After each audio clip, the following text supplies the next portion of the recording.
Bunge News. Mheshimiwa Injinia Kija Ntemi, maswali ya nyongeza.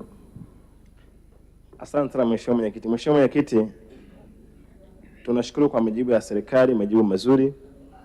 Mheshimiwa Mwenyekiti, na swali moja la nyongeza.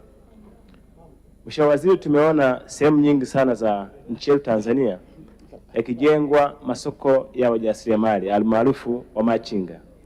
Je, lini serikali itakuwa na mpango wa kuwajengea wananchi wa Geita soko la wajasiriamali almaarufu machinga ili kuweza kuwapatia na kuongezea mapato katika jiji na mji wa Geita? Asante Mheshimiwa Mwenyekiti. Majibu Mheshimiwa Naibu Waziri.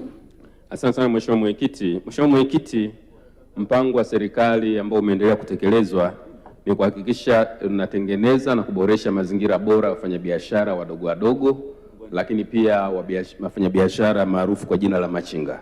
Na ndio maana katika kipindi cha miaka mitano serikali imejenga masoko makubwa ya machinga katika mikoa mbalimbali ikiwemo hata hapa jiji la Dodoma tuna jengo kubwa na zuri kwa ajili ya wafanyabiashara wadogo wadogo, Machinga Complex.